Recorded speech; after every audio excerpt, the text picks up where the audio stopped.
रात्रि क्लास चल रहा था 7 जनवरी 1966। तीसरे पेज की आदि में बात चल रही थी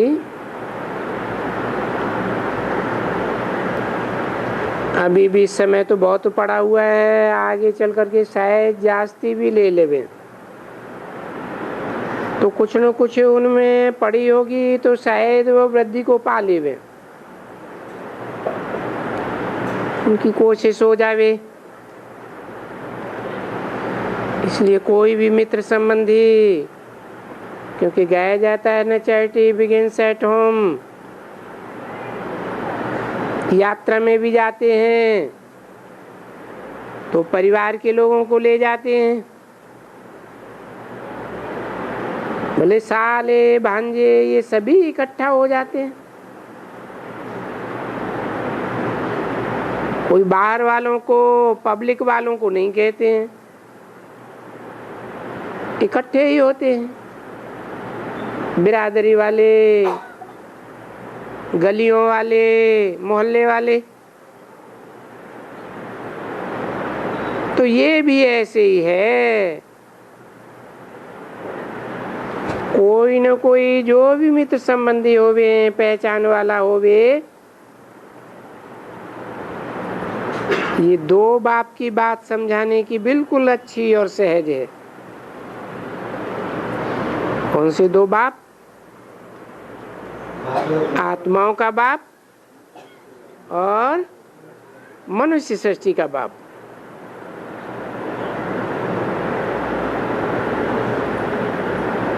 दूसरा हद का बाप और बेहद का बाप।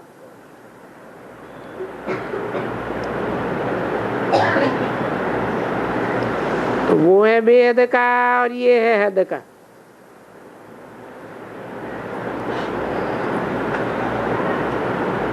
वो बेहद का तो देखो है ना, क्योंकि आत्माएं तो सभी हैं। अभी वर्षा के लिए तो साकार में चाहिए,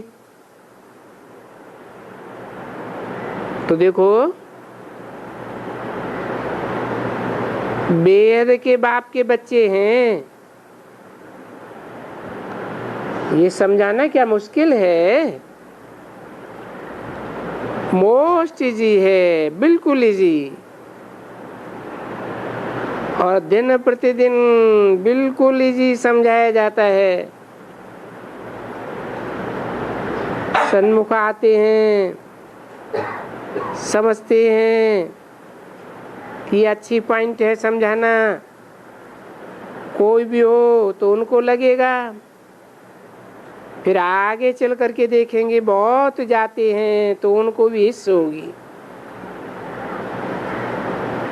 क्योंकि बहुत बनना तो है। कोई थोड़े थोड़े बनने हैं, ढेर भी बनने हैं। मैं तो बेहद के बाप का सिकीलदा बच्चा हूँ।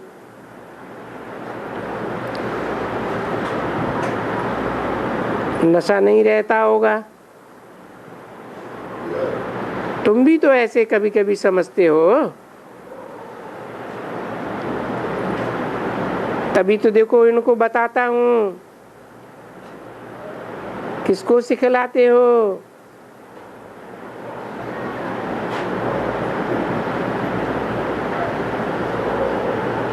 कहेंगे हम अपने बच्चों को सिखलाता हूँ। पूछेंगे किसको खिलाते हो? कहेंगे शिव बाबा के रथ को खिलाएंगे। तो शिव बाबा तो याद पड़ता है ना।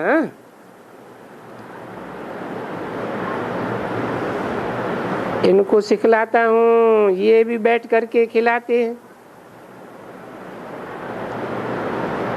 तो पूछता हूँ किसके रथ को खिलाते हो? शिव बाबा तो खाते नहीं है,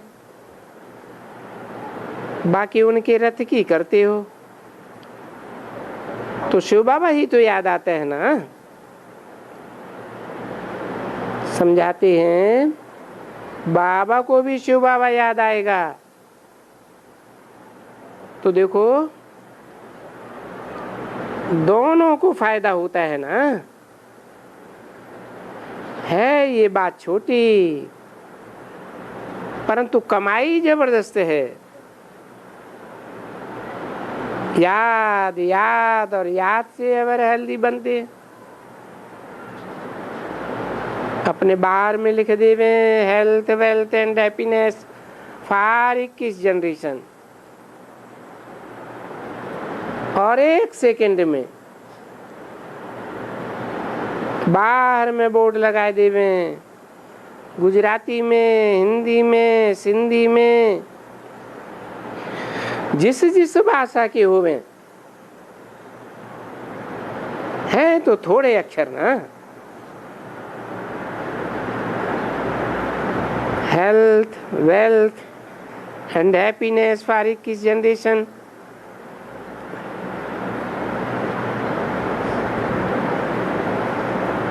इन सतयुग ऐसे भी तो लिख सकते हैं, बोर्ड लगा हुआ हो। बहनों भाइयों आकर के समझो, इनके पास तो चित्र भी रखे हुए हैं, तो सबके पास बोर्ड लगे हुए हों, क्योंकि तुम सब सर्जन्स हो।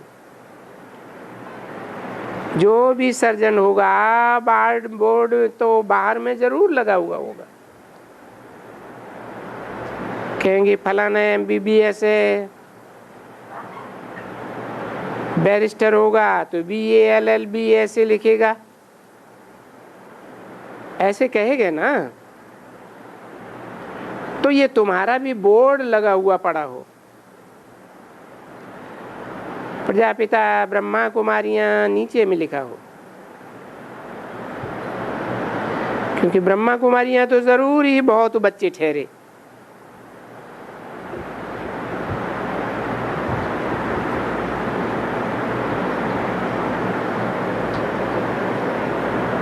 क्या कहा?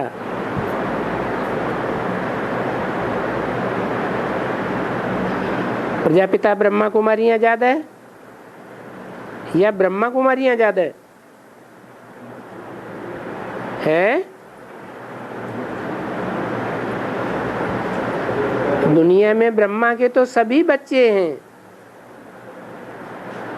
लेकिन प्रजापिता ब्रह्मा के बच्चे तो थोड़े हैं, जो अपने बाप को भी जानते हैं।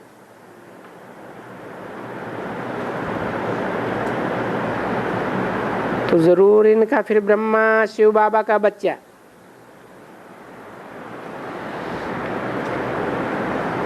वर्षा तो मिलता ही है शिव बाबा से। ब्रह्मा तो दे ही नहीं सकते हैं वर्षे की बात, वेद का बाप तो एक ही है। वर्षा उनसे मिलता है, इनसे नहीं। किनसे? ब्रह्मा से नहीं मिलता है। ये बात समझना बहुत सहज है कि वर्षा उनसे मिलता है, इसे ब्रह्मा से वर्षा नहीं मिलता। ढेर सर्विस हो सकती है, उसमें भी पहले भले कोशिश करनी चाहिए मित्र संबंधी यहाँ वहाँ के, तो भी अच्छी बातें हैं कि हमारी रोज राजधानी स्थापन हो जाए तो जल्दी हम अपनी राजधानी में चलें। जब तक यहाँ हमारे बाबा के साथ बच्चे बैठे हैं, क्योंकि भले थोड़ा बहुत दुख तो है,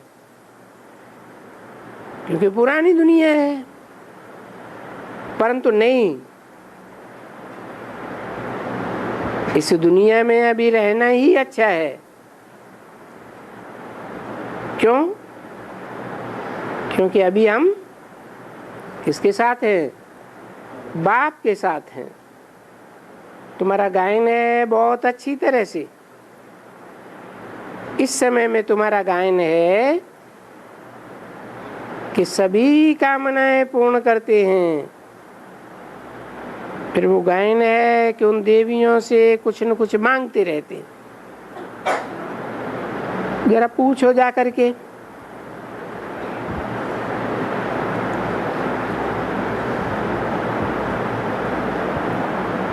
ये भी तुमको बाबा ने क्यों कहा कि जाओ, बॉम्बे जाओ, कलकत्ता में चक्कर लगाओ? बाबा समझते हैं कि जाएंगी और जाकर के टुकलू टुकलू करेंगी तो बहुतों का कल्याण भी होगा। अच्छा, मीठी मीठी लवली बच्चों प्रति याद प्यार, गुड नाइट।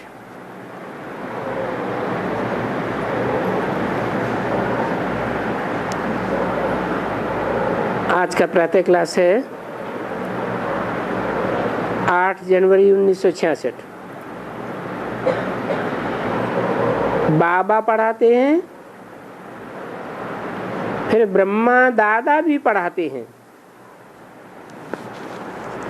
और पढ़ते भी हैं।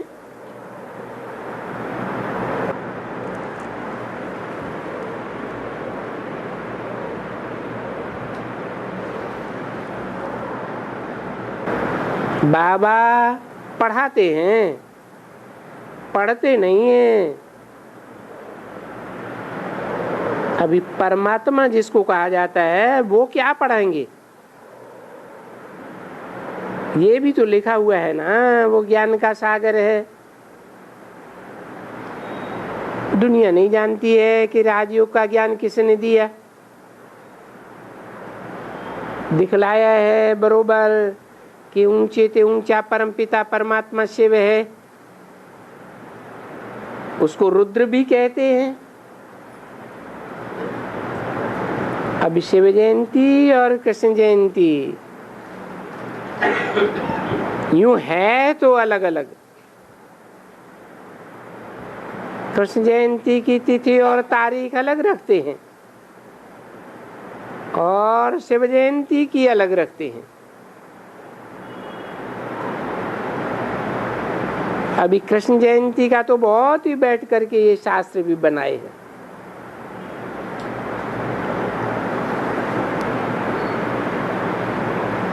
ये जो तारीखें अलग अलग रखते हैं, शिव जयंती की और कृष्ण जयंती की, इसका फाउंडेशन कैसे पड़ता है?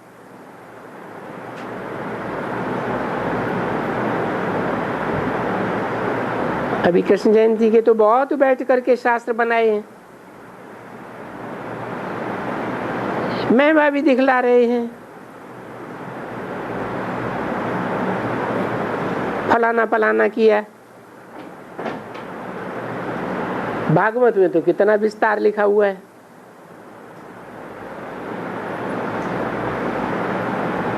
और भागवत में अभी शिव का तो कोई नाम ही नहीं।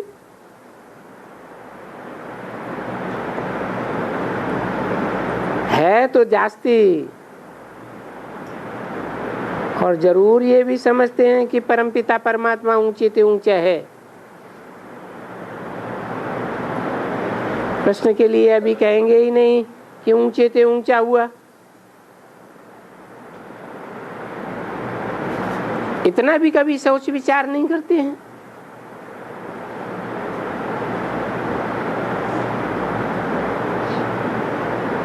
कि शिव जयंती मनाते हैं तो उसने आकर के क्या किया? जयंती साकार की मनाते हैं या निराकार की मनाते हैं? तो आकर कुछ किया होगा ना। कृष्ण जयंती का देखो क्या कर दिया है, गीता का भगवान कर दिया और बच्चा कह दिया। कभी तो सांवरा कह देते हैं, कभी उनको गोरा कह देते हैं, नाम रख देते हैं श्याम सुंदर, कभी उनको गावड़े का छोरा कह देते हैं, कभी बैकुंठ का नाथ कह देते हैं। देखो अभी ऐसे हो सकता है क्या? ये तो कभी नहीं हो सकता है। हाँ, ये हो सकता है कि कोई गरीब है और कोई साहूकार हो सकता है। सो तो तुम बच्चे अभी देखते हो दुनिया में क्या क्या होता है। जो मिट्टी ढोने वाले लोग हैं वो साहूकार हो गए, परंतु श्री कृष्ण के लिए तो ऐसे नहीं हो सकता है ना। कृष्ण का तो है ही ये कि फीचर्स, पीछे ऐसे नहीं हो सकता है कि फीचर्स कोई गोरे का हो फिर काला हो जाए। सो भी दिखलाते हैं जब सांवरा था तो जरूर गावड़े का छोरा था,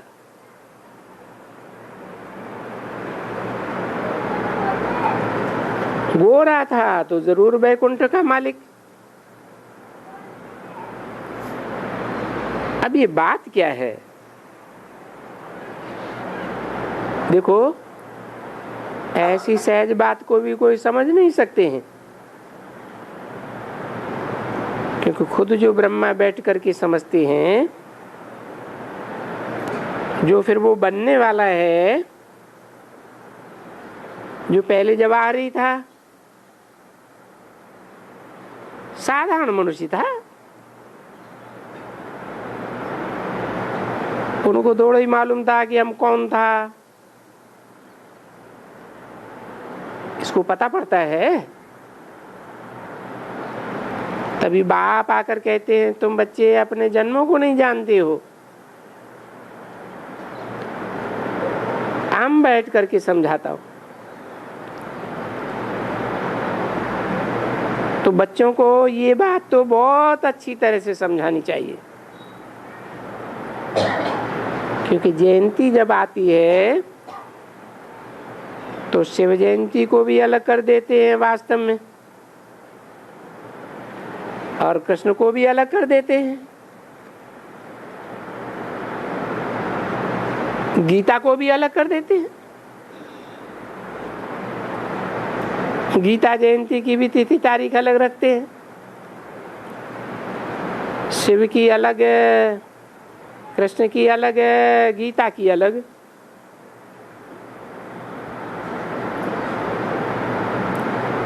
कितना रोला मचा हुआ है। तो बाप आकर बच्चों को, क्योंकि बाप ज्ञान का सागर है, वो तो शिव बाबा को ही कहेंगे। सभी तो कृष्ण को ज्ञान का सागर कभी नहीं बोलेंगे, न क्रिश्चियन से बोलेंगे न मुसलमान बोलेंगे। अब कृष्ण तो बचपन में शाहजादा था, बाद में महाराजा बना, ये भी जानते हो कि स्वयंवर किया है। परंतु देखो ये भी सहज बात कि राधे और कृष्ण की, या राधे और कृष्ण ही लक्ष्मी नारायण है, वो भी दुनिया वालों को बेचारों को कुछ मालूम ही नहीं है।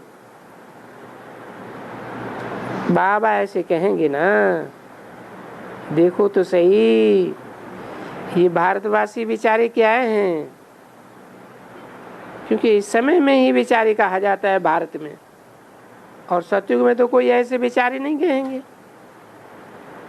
सतयुग में तो बात ही की मत पूछो। तुम बच्चों को समझ में भी आता है कि बरोबर भारत क्या था, अब भारत बेचारा बना है, ऐसे कहेंगे ना। क्योंकि साहूकार बहुत कोई होते हैं, दुनिया में ढेर के ढेर होते हैं, फिर क्या करते हैं? दिवाला मार देते हैं, क्या क्या कर देते हैं, दिवाला मार देते हैं तो सारी जायदाद बिक जाती है। अभी तुम बच्चों को मालूम तो हुआ कि भारत क्या था और अभी भारत क्या है, और फिर भारत को जो था सो बनना तो जरूर है। तुम बच्चे बन करके जानते हो कि अभी हम फिर से सो देवी देवता बन रहे हैं। अभी ये गाया तो हुआ है कि मनुष्य देवता किए करतन लागी बार। अच्छा, जो मनुष्य पतित हैं उनको पावन मनुष्य बनाया जाता है। तो बरोबर यहाँ सभी पतित मनुष्य अपने को कहते हैं कि हे पतित पावन आओ, परंतु उनको ये पता नहीं पड़ता है कि भारतवासी हैं, अभी पतित हैं, सतयुग में पावन थे। इन बातों का, इन विचारों को कुछ पता ही नहीं पड़ता है। वो भारतवासी कौन थे, वो देवी देवता कहाँ गए, कोई हिस्ट्री नहीं। कि मनुष्य 84 जन्म लेते हैं, कैसे लेते हैं, कब लेते हैं और कौन कौन लेते हैं, सब लेते हैं क्या? देखो, जरा भी इन बातों का पता नहीं है। अब ये बात तो समझने की है। देखो, इनका बुद्धि का ताला इतना लग जाता है जो कुछ भी उनकी बुद्धि में नहीं बैठता। अभी बच्चों को बैठ करके बेहद का बाप,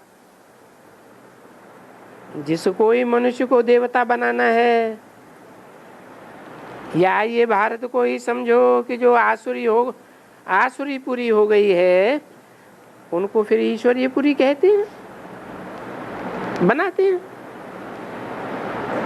भले देवी देवता पूरी भी कहें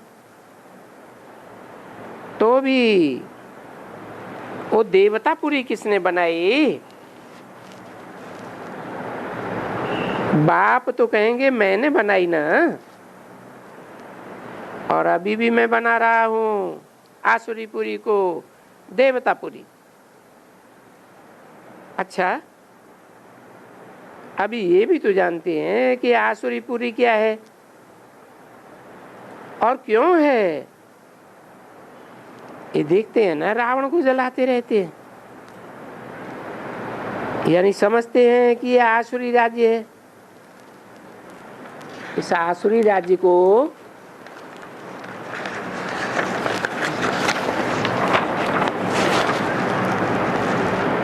कोई देवता राज्य तो नहीं कहेंगे।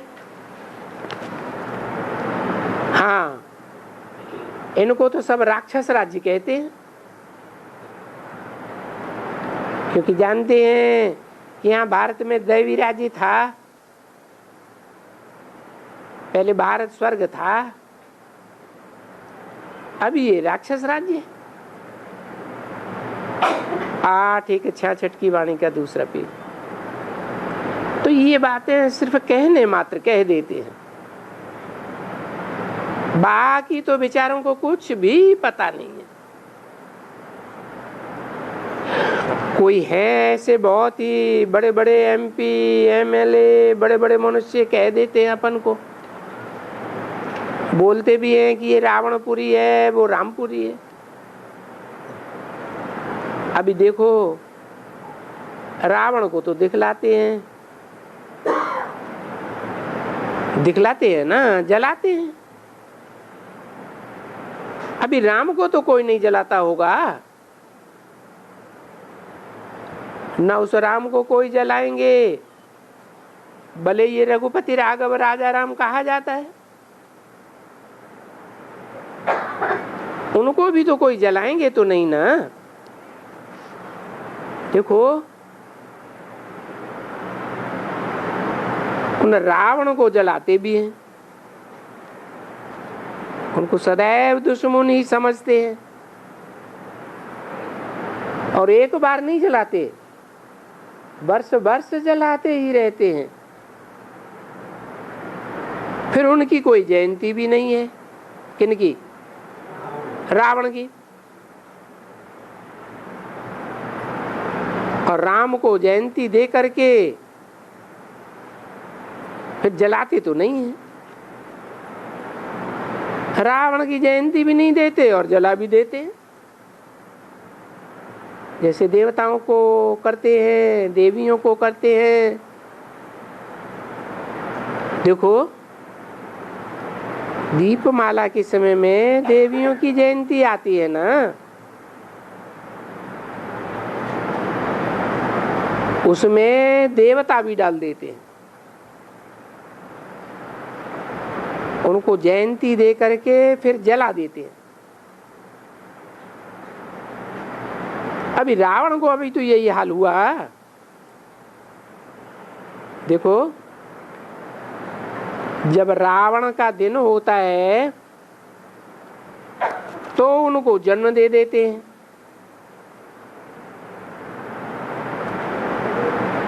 फिर जला कर आते हैं।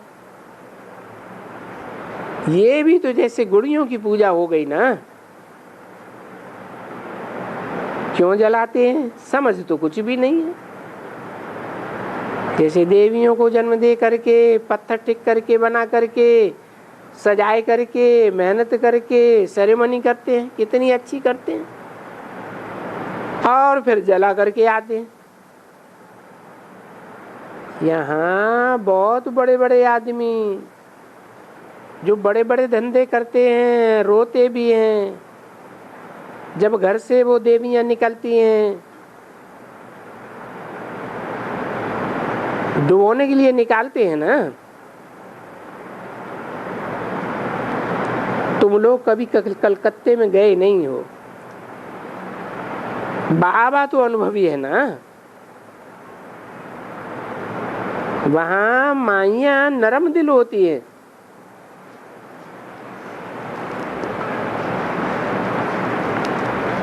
तो जब हम घर से देवी को डुबाने के लिए निकलते हैं तो वो माइयां सचमुच रोती हैं। कहाँ की माइयां रोती हैं? कलकत्ते की जो नरम दिल होती हैं। तो देखो ये सारी गुड़ियों की पूजा हो गई। और जो बच्चियां हैं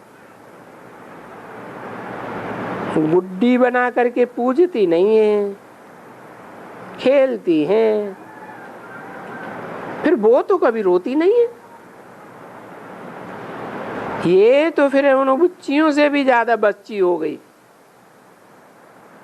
उनको प्यार से बनाया, फिर उनको ले जाते हैं डुबोने के लिए। जब ले जाते हैं तो ऐसे रहते रोते हैं जैसे कोई मुर्दा ले जाते हैं, और बरोबर ले जाकर के डुबोते भी हैं। तुम लोगों ने देखा नहीं है, परंतु अच्छी तरह से समझते तो हो ना कि उन चित्रों से लव हो जाता है, पूजते हैं, तो फिर लगाव लग जाने के कारण रोते भी हैं।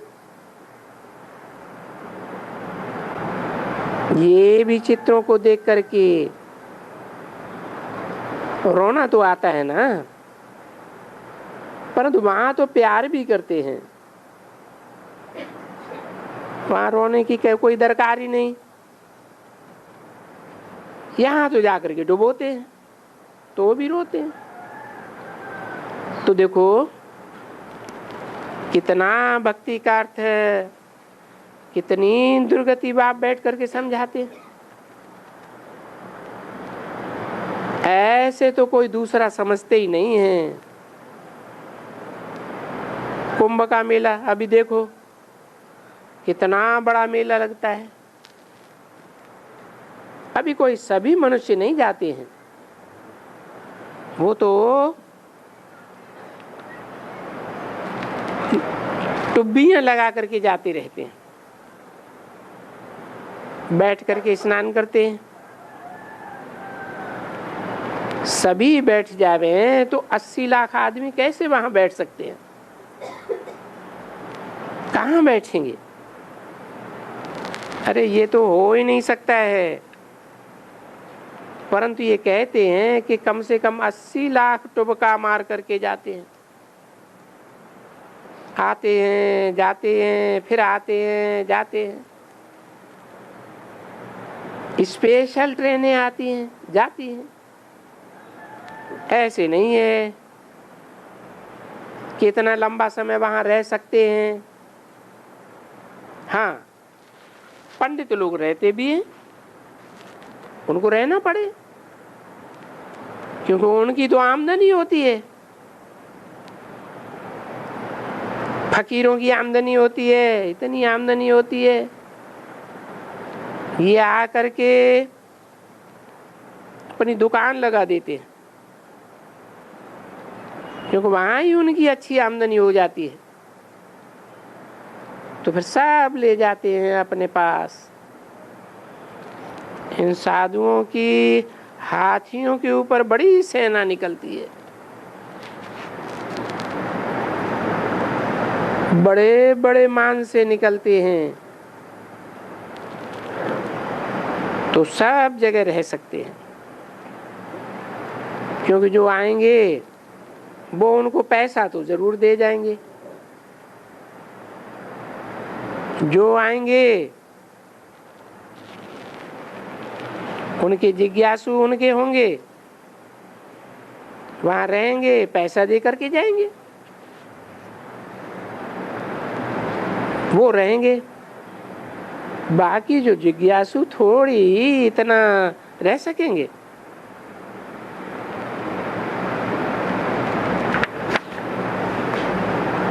क्योंकि इतनी तो वहां जगह भी नहीं है। तो देखो ये भक्ति मार्ग के लिए बाप कितना अच्छी तरह से बैठ करके समझाते हैं, कैसे जलाते हैं, कैसे क्या करते हैं। तो बाप हर एक बात अच्छी तरह से बैठ करके बच्चों को समझाते हैं। पहले पहले ही तो बाप के लिए समझाते हैं कि बाप दो हैं। भक्ति मार्ग में एक तुम्हारा साकारी बाबा और निराकारी बाबा, एक विनाशी बाबा, एक अविनाशी बाबा। जरूर जो अविनाशी आत्मा है वो तो जो विनाशी शरीर है, उस विनाशी शरीर वाले बाबा से तो ऊंचा ठहरा ना। क्योंकि जानते हो आत्मा ही पुनर्जन्म लेती है, ऐसे कहेंगे, शरीर के लिए नहीं कहेंगे कि पुनर्जन्म ये शरीर लेता है, नहीं, आत्मा को कहेंगे। क्योंकि आत्मा को भिन्न भिन्न शरीर मिलते हैं। आत्मा तो एक ही है, उनके शरीर भिन्न भिन्न मिलते हैं। तो कोई आत्मा नहीं कहेगी कि शरीर पुनर्जन्म लेते हैं। आत्मा खुद कहती है मैं एक शरीर छोड़ करके दूसरा लेती हूँ। फिर कभी क्या बनता हूँ, कभी क्या बनता हूँ। जैसे जैसे कर्म करता हूँ ऐसे ऐसे, कभी दुखी, कभी सुखी, कभी कैसे कभी कैसे। ऐसे हमारा पाठ है। और सो भी 84 जन्म सुख और दुख का पाठ है। अभी इसका विस्तार नहीं करेंगे। बाप तो विस्तार में भी समझाते हैं ना। देखो ऐसे थोड़े ही है कि एक एक मनुष्य का ये कितना दुख, कहाँ कहाँ जन्म लेते हैं, क्या करते हैं, वो एक एक का बैठ करके बतावेंगे नहीं। अगर वो बतावें फिर तो वो बताने के लिए बहुत वर्ष चाहिए, हजारों वर्ष चाहिए एक एक की कथा कहानी बताने में। परंतु नहीं, टाइम ही थोड़ा मिलता है। 8:1:66 की वाणी का तीसरा पेज। तो इसको कहा जाता है नट सेल में हम सब बता देते हैं। क्योंकि वो जो कहते हैं ना कि ईश्वर हरेक को जानते हैं, सब के अंदर की कर्म कहानी को जानते हैं। अरे वो कहाँ तक एक एक का ज्ञान रख सकेंगे?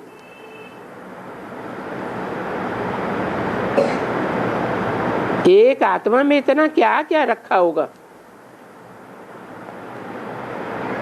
आत्मा के लिए तो बाप ने समझाया है। कहते हैं मेरे में भी ड्रामा के अनुसार जो पार्ट बजाना है मेरे में भी नूद है बस। अच्छा, मनुष्यों में जो आत्माएं हैं उनमें भी पार्ट की नूद है। जो नूद है वो नूद है ही है, वो कभी मिटती नहीं है। ये देखो एक मनुष्य की आत्मा में एक नहीं अनेक हैं, परंतु एक छोटी सी चीज उसमें देखो कितना 84 का लाख का पार्ट बजाना है। अभी कोई वर्णन कर सकेंगे? कह देते हैं 84 लाख, परंतु वर्णन तो नहीं कर सकते। तो बाप बैठ करके नटसैल में समझाते हैं कि मनुष्य आत्मा 84 लाख योनियों में नहीं जाती है। मनुष्य आत्मा जास्ती से जास्ती 84 जन्म लेती है।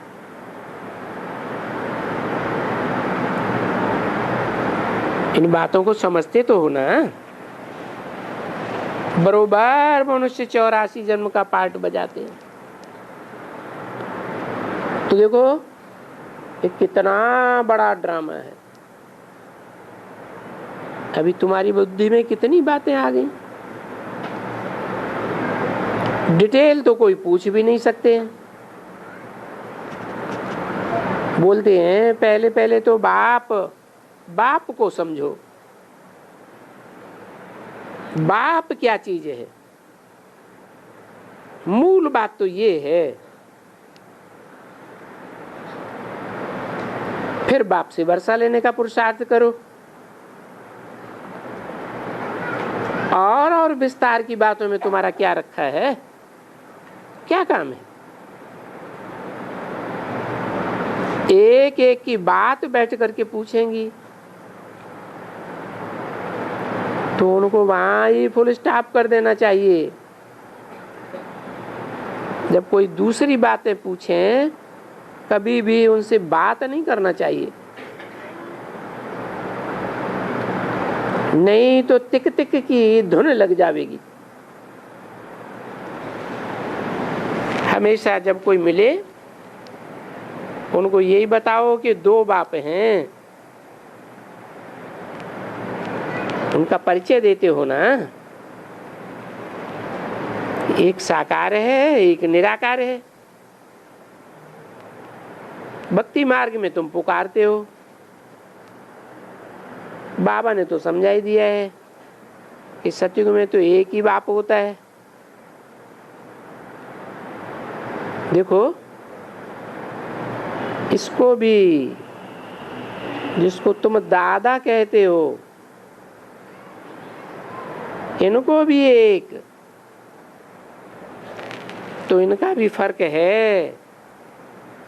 देखो, इस समय में तुमको 3 बाप हैं,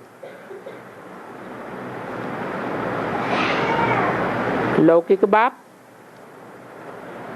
अलौकिक बाप और पारलौकिक बाप। अच्छा, लौकिक बाप किसका जीता है, किसका मर जाता है? तो वो समझेगा कि हमारा लौकिक बाप तो मर गया, तो बाकी भी तो 2 बाप है ना। कौन कौन से हैं? एक प्रजापिता ब्रह्मा और एक शिव बाबा। प्रजापिता ब्रह्मा सारी मनुष्य सृष्टि का बाप, और शिव बाबा आत्माओं का बाप। फिर ये कहेंगे कि मेरे को तो सिर्फ एक है। कौन कौन कहेंगे? ब्रह्मा कहेंगे। ये कहेंगे मैं खुद ही प्रजापिता हूं। कौन कहेंगे? ब्रह्मा अपन को क्या मानते हैं? अब प्रजापिता मानते हैं। तो मेरा पिता फिर बाकी एक ही हो गया, शिव। मेरे को थोड़ा ही तुम्हारी मुआफिक कहेंगे। नहीं, मेरा तो एक है ना, एक बाबा। तो ब्रह्मा का ये एक, वो उनको बाबा कहेगा। तुमको देखो, अगर वो भी जीता होवे तो तुमको 3 है, और बाबा का, जिसका न जीता हो वो बोलेगा कि था, पर अभी मर गया है। तो ये भी कहते हैं कि मर गया है, वो बाप अभी नहीं है, मर गया। सो तो नहीं है ना, था अभी नहीं है। तो वो भी नहीं है और मैं तो खुद ही हूं। तुमको जिनका बाप जीता होगा वो बोलेगा कि हमारा 3 बाप है। जिनका लौकिक बाप मर गया उनको 2 तो जरूर कहेंगे, और ये तो फिर 2 भी नहीं कहेंगे, ये तो एक ही कहेंगे। तो देखो, तुम्हारे में और इनमें फर्क पड़ जाता है ना। वहां सतयुग में फिर तुम्हारा और इनका एक ही लौकिक बाप हो जाएगा। वहां पारलौकिक की कोई बात ही नहीं, होगा ही नहीं। तो ये उनको याद नहीं करते हैं। तो ये सभी कितनी गुही बातें हैं समझने की और बुद्धि में रखने की बातें हैं। ये नई बातें बैठ करके समझाना है, और समझाना तो ये सब बातें हैं। स्नान की भी कोई कम बात है क्या? अरे भाई, ये जो स्नान करते हैं, घर में स्नान तो करते ही रहते हैं। ये पानी कहाँ से आता है? ये घरों में जो स्नान करते हैं, ये पानी कहाँ से आता है? ये भी तो नदियों से ही आता है, बरसात से आता है। नदियां बरसात में बहती है ना। बरसात में तो देवता भी स्नान करते हैं और सब कोई करते हैं, जानवर भी स्नान करते हैं। अभी ऐसे थोड़े ही है यहाँ जाकर के स्नान करेंगे तो ये पावन हो जाएंगे। ये तो समझते हैं कि ईश्वर है सो तो जानवरों को भी पावन करेगा, परंतु उनको ये मालूम नहीं पड़ता है जानवरों को कहाँ नॉलेज मिलती है। ये मनुष्य भी जानवर जैसे हैं, जाकर के स्नान करते हैं कुंभ के मेले पर। तो फिर ये समझाया जाता है कि सतयुग में ऐसे कोई भी नहीं करेंगे। देखो ये ड्रामा बना हुआ है ना, तो सतयुग में न कोई बीमारी होती है, न कोई दुखी होते हैं, न कोई ऐसे ही जानवर होंगे, क्योंकि जैसा बड़ा आदमी ऐसा उनका फर्नीचर। बाबा ने समझा ही दिया है। सतयुग में देवी देवताओं के पास कृष्ण की गौशाला भी दिखाते हैं।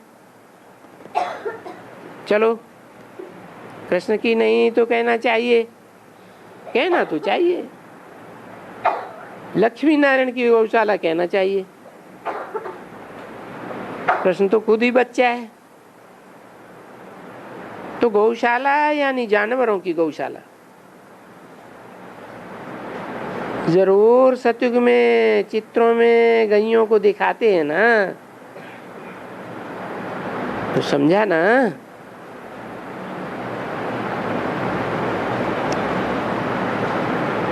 बहुत फर्स्ट क्लास पहले नंबर की गैया होती हैं। किसके बारे में? कृष्ण के बारे में। परंतु उनको कोई कामधेनु नहीं कहते हैं। क्या कहा?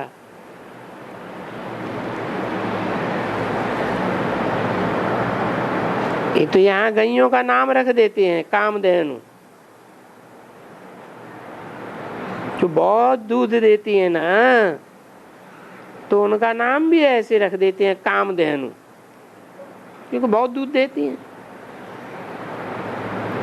परंतु वहां तो गैया सब अच्छी होती हैं, सभी जानवर अच्छे होते हैं और दूध भी बहुत देते हैं। दूध तो होता ही है ना, नहीं तो मक्खन वगैरह कहाँ से आवेगा। परंतु वहां की गैया बहुत फर्स्ट क्लास होती है, उनको खान पान बहुत अच्छा मिलता है।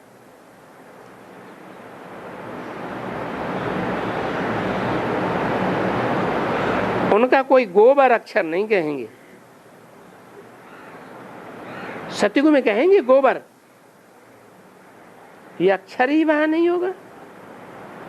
नहीं, गोबर तो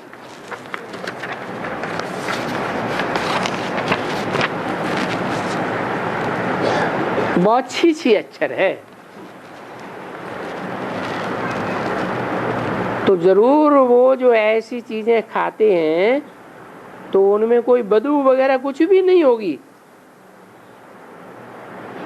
वो तो शायद उनका जो होगा वो भी कोई गोल्डन कलर का होगा, जैसे गोल्डन एज है ना वहाँ, तो कोई भी चीज नापसंद की वहाँ होगी ही नहीं। सलाह ही नहीं है जो सतयुग में कोई नापसंदगी की चीज हो। अभी इस दुनिया में सोना तो हो ही नहीं सकेगा, फिर भी खाएगा मनुष्य तो कोई सोना थोड़ा ही होगा। ये तो जरूर पेट से सबका निकलता रहेगा। परंतु वहां न कोई बीमारी, न कोई बात, बिल्कुल कुछ भी नहीं, बिल्कुल सुखाला सुखधाम, जिसका नाम ही है स्वर्ग। महिमा बहुत है। जैसे कहते हैं ना, प्रभु की महिमा परम अपार है, तो प्रभु की फिर ये जो नई दुनिया है, रचना है, उसकी भी महिमा परम अपार है। उस महिमा को मनुष्य तो जान ही नहीं सकते हैं। तुम अगर विचार करो तो देखो, भक्ति मार्ग में शुरू हुआ है तो ऐसे मंदिर बने हुए हैं, यानी 2500 वर्ष के बाद फिर पूजा के मंदिर बनते हैं। जब इतने मंदिर बनते हैं सोने के, हीरे फलाने के, आधा पहला वो तो है ही सतयुग का सागर, उसे सतयुग का समय कहेंगे। वहां तो क्या नहीं होगा। तो बच्चों को बड़ी खुशी होनी चाहिए कि क्या क्या सतयुग में होगा। देखो, स्वर्ग कितनी फर्स्ट क्लास चीज है। यहां इस दुनिया में तो स्वर्ग का नाम निशान ही नहीं। यहां कहाँ है? वहां कोई मूर्ख थोड़े ही रहते हैं। देखो, यहां तो हीरे भी अभी मुसलमान लूट करके ले गए।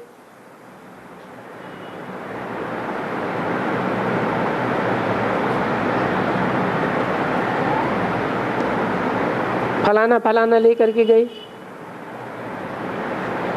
तो भी देखो, इनके किले वगैरह कितने आलीशान बने हुए हैं। मुसलमानों की भी बड़ी बड़ी अच्छी अच्छी मस्जिदें हैं। अभी ये ताजमहल ही देखो, अभी इस ताजमहल को कोई बहुत वर्ष तो नहीं हुए हैं। ये तो शायद शाहजहां ने बनाया। ये तो अभी मुसलमान लोग चले गए। पीछे उनके होते ही अंग्रेज लोग आए तो तुम्हारा कितना बरस पड़ा होगा? 700-800 बरस हुआ होगा। किसी भाई ने कहा उससे भी कम। अच्छा चलो 500 वर्ष। तो इनको देखो ये कितनी महिमा देते हैं। परंतु तुम तो विचार करो कि सतयुग क्या होगा। वो रह भी नहीं सकते हैं मुसलमान वहां। देखो, इतना माल, सभी रह कैसे सकते हैं? तो बच्चों को अंदर में बहुत खुशी रहनी चाहिए कि हम अभी विश्व के, सो भी सारी विश्व के मालिक बनते हैं। वो गीत भी है ना कि हमारा राज्य सारे आकाश पर होगा, सारी पृथ्वी, सारे सागर में हमारा राज्य होगा, और वहां हमको कोई भी नहीं जीत सकेगा।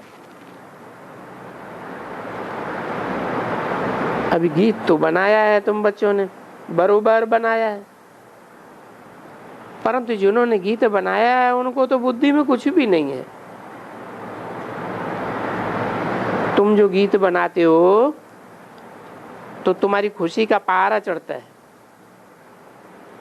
तो बाबा कहते हैं ऐसे ऐसे जो रिकॉर्ड हैं, जब माया मूर्छित कर देती है या कोई कारण उदास हो जाते हैं, क्योंकि अभी तो चलते चलते उदासी आती रहती है ना। कोई कोई साहूकार हैं, घाटा पड़ जाता है तो उदास हो जाते हैं। अभी कोई संपूर्ण तो बना नहीं है जो उदासी कभी ना आती हो। उदासाई तो होगी ना। अपूर्ण है तो जरूर उदासाई होगी। ये तो जब संपूर्ण ले जाएंगे तब इस सृष्टि में रहेंगे ही नहीं। जहाँ वो घाटा भाटा खिटपिट रहती है, तो बच्चों को समझा दिया है, बच्चे खुद समझते हैं अच्छी तरह से। और बच्चों को गदगद होना चाहिए। भले शरीर को भी कुछ हो जाता है, परंतु आत्मा का जो ज्ञान मिलता है, वो आत्मा को तो मालूम है कि मेरा ये शरीर पुराना है। इसको तो जब कोई बीमार पड़ता है तो मैं आत्मा अभी इस पुराने शरीर से पुरुषार्थ कर रहा हूँ, ऐसा बुद्धि में आना चाहिए ना। सो ये पुराने शरीर को तो पिछाड़ी में चत्ती लगेगी जरूर ना, क्योंकि अब ये शरीर जाने वाला है, चत्ती वाला हो गया ना। जाने वाले शरीर की तो जरूर कुछ न कुछ गिटपिट खिटपिट होती ही रहती है।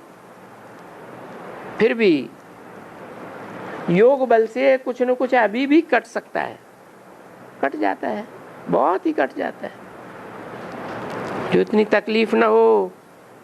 क्योंकि जानते हैं तो जब देही अभिमानी है तो बीमार भी पड़ेंगे, तो भी अगर किसका आत्मा फिर चलेगा ना।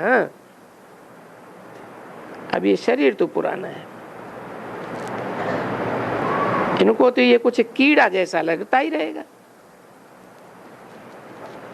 और इस शरीर को छोड़ना तो है ही। तमो प्रधान शरीर छोड़ेंगे, नया मिलेगा। बाप को तो याद करते रहेंगे,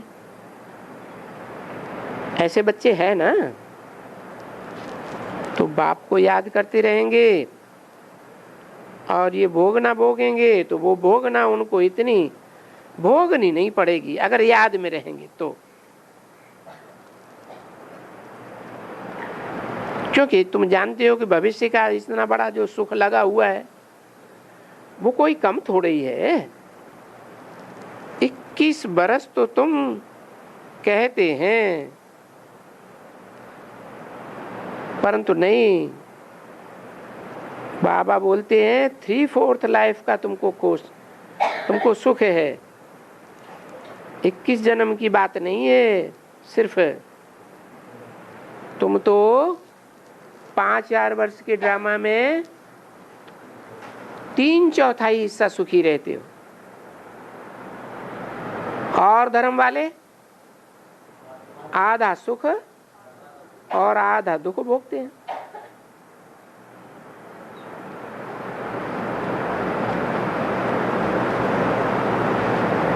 तो आधा बरस तो हम कहते हैं, परंतु नहीं, बाबा बोलते हैं ये 3/4 लाइफ का सुख है।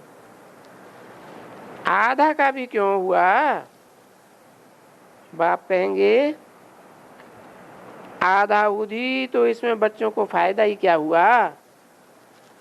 मेरे बच्चों को तो फायदा होना चाहिए ना। और धर्म पिताओं के जो बच्चे हैं उनको घाटा हो, मेरे बच्चों को घाटा क्यों हो?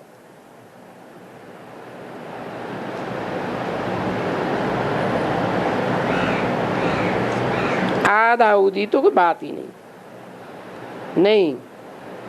बाबा कहते हैं भक्ति मार्ग के शुरुआत में भी तुम्हारी आयु बहुत बड़ी है, वहां सुख है। देखो वहां धन कितना बहुत है, तुम 3/4 धन में रहते हो। क्योंकि वेद का बाप है तो बच्चों को सुख का सत जास्ती देंगी ना, तभी समझाते हैं बच्चे तुमको 3/4 सुख मिलता है, सो भी धीरे धीरे जूं के मिसल कमती होता जाता है, धीरे धीरे कमती होता जाता है।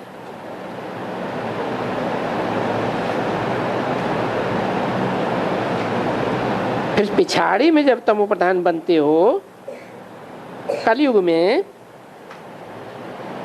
क्योंकि सतो प्रधान सतो रजो वहां तो तुमको इतनी तकलीफ नहीं होती है। बाकी तमो प्रधान कलयुग में जब विचारी बन जाते हो तब फिर तुमको कुछ थोड़ा जास्ती दुख होता है।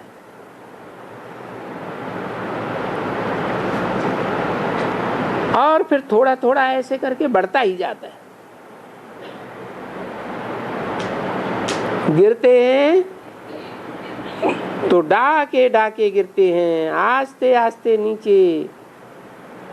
और यहाँ तो देखो एक ही जन्म में एकदम चढ़ जाते हो।